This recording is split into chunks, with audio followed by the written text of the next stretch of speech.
Mic check 1 2. It's the Y2K collector. Just giving you a quick update here with what's going on with me and just a little bit more about what you can expect from the channel because I've gotten that question a few times. And also, there's definitely been a slowdown on the uploads. Just 6 months ago, I was probably uploading 2 to 3 times per day. And it just seems like with each passing week, the uploads just get slower and slower. And that's just because there's a lot happening in my life, in real life, a lot of really fun and exciting things, a lot of fun and exciting changes that are just really absorbing so much of my time. It's not even funny.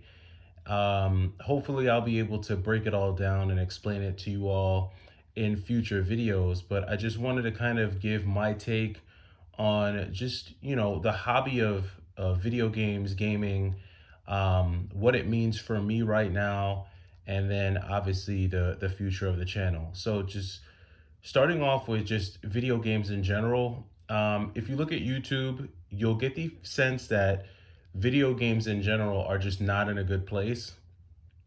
Almost every other video that I see on YouTube has like these, you know, titles and thumbnails that show like burning Xboxes and PlayStation 5s and Switches. And, because these, the console sales that we're seeing this year are at like 30-year lows. There's a lot of messaging around video games and gaming that just feel like a lot of doom and gloom. A lot of people feel like these are signals that, the video game market's about to crash and video games are dead and video games are dying, and, everything in between. And I know that when it comes to articles, newsletters, YouTube videos, a lot of that stuff gets really sensationalized for the clicks and for the views. But there is some truth to what we're hearing around like video games and the decline in the willingness of customers to spend money. Because let's face it, despite whatever it says in the news, this economy is tough. Nearly 1.2 million people have lost their jobs. Inflation is still pretty high. Healthcare for 2026 is going to be very expensive. And so, if you're just a person who has a lot of responsibilities outside of video games, whether it be, like if you're the head of a household, if you pay all the bills, if you handle all the insurances, if you handle the rent and the light bill and the gas bill and the food bill, if that's your job in your house, then you're starting to pay a little bit more attention to that and probably a little less attention to video games right now. Doesn't mean that you're not into video games, doesn't mean that you've lost interest in video games. It just means that there's a hierarchy of needs that's drawing your attention away from spending as much time buying and seeking out video games. And so I think that more than anything else is what we're seeing happen. We've talked about it ad nauseum, so I'm not going to belabor that point. I think, though, on the flip side of that coin, I think the video games and gaming is stronger than ever. In fact, I think what you might see in 2026 is even more people turn to their retro games. I think you're going to see more and more gamers turn to their backlog because, and this is something that I said even when I still had my collection, there's like this diminishing return on new video games and new consoles. We're not getting anything new. I don't think people feel the need to spend five, six, seven, $800 for a better frame rate. Like for most people, they just don't care. They don't care enough to spend that kind of a money. And I think a lot of people are satisfied with the consoles that they already have, even if those consoles are one or two, or even some cases 3 generations behind, because there's plenty of media and there's plenty of content on old consoles for people to enjoy. And to be quite honest, I mean, I think the seventh generation is still in that sweet spot where you can get a PlayStation 3 or a 360 with like 5 games and still not even break $400 because of just how cheap the seventh generation still is right now. So I think the value proposition when it comes to new consoles and new video games is very difficult for a lot of consumers to swallow. And I think that's what's being reflected in the sales numbers. I think people just don't see the value in a lot of these modern consoles, and they're just not willing to pay the price, especially when there's still a lot of other media out there. I mean, listen, games from 30 years ago are still just as fun. They're just as fun as the games that are being made today. Are they as technologically advanced? No. But video games aren't about how technologically advanced the game is. Video games are about fun. Is the game fun or is it not fun? Right? And if the game is fun, it's going to sell. People are going to play it. People are going to keep it. And people are going to return to it. And I think in 2026, that's probably what you're going to see. So I don't think that the video game industry is dead. I don't think it's going to crash. I don't think it's dying, but I do think there's fatigue for sure. And I do think that the diminishing returns on these newer consoles are becoming more obvious. I said this, man, I've got videos on my channel where I said this almost like at the beginning of the year.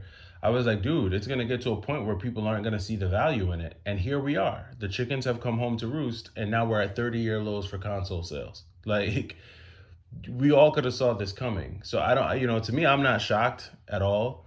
But it is what it is. Now, how this relates to me, my channel, I've sold my collection. That's not new news. And so I'm not buying anything right now. I'm not buying new consoles, old consoles. Any of the games that I pick up, they're really going to be for my kids. Every once in a while, I keep finding remnants of my collection in my house, like this Dreamcast RF adapter, like complete in box. It's so crazy. Like, and I've had these incredible surges and waves of nostalgia sweep over me every time I find little tidbits of my old collection. And for me, I think that this decline, and to me, any decline in overall interest in video games is good, for diehard gamers and people who want to buy video games, because it means that games are about to become cheaper, right? That's what it means. So if you're a gamer, if you're still collecting, if you're still buying things for your video game collection, you should be excited, because a decline in interest and a decline in sales means hopefully a reduction in prices, which means it's going to be easier for you to build out your collection. So for me, although I'm not building a collection anytime soon, although I'm not getting anything back to buy, it is still exciting to see for the community. And I'm happy that people can now buy games and add games, or hopefully they'll be able to buy games and add games at a discounted price if these sales continue to decline. Now, are we going to see that reflected in like the retro market? I don't know. Retro games still seem to be priced pretty high. A lot of games haven't fallen too far off of their 2020 highs. So that's yet to be seen. Time will tell. We'll see how that story plays out. But I'll keep an eye on it. As far as the channel goes, I am going to be taking it in a new direction.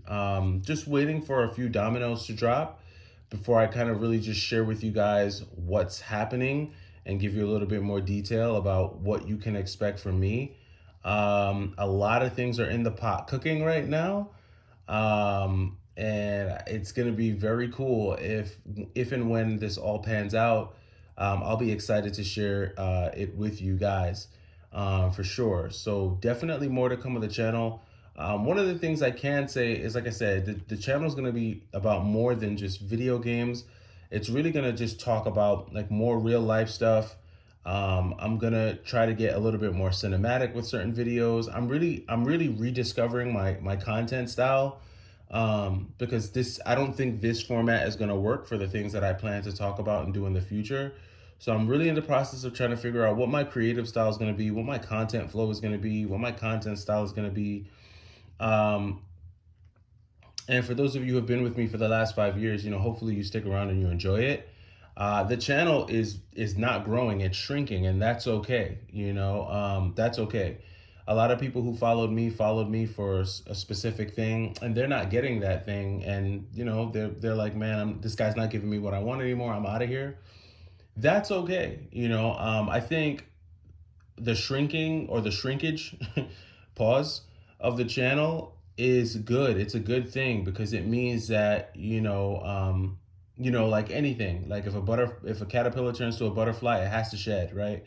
It has to shed to morph into the next level, to transform.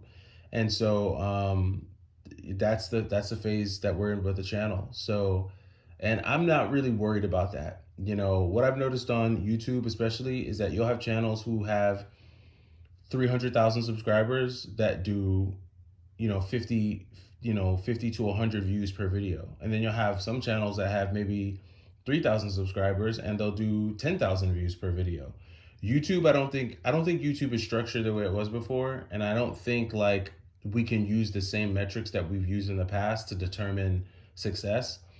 And the only person who can really say whether or not their channel is successful or not is the actual creator, because you know what you're trying to do with your channel, you know where you want it to go, and you know what your benchmarks are. And I think for my channel, we're exactly where we need to be. So hopefully you guys have a great Christmas. It's Christmas Eve when I'm making this. I'm just getting some work done. Yes, I am working on Christmas Eve.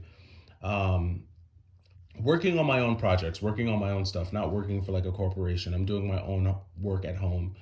But hopefully you all have a great Christmas, and I will catch you in the next video. Take it easy.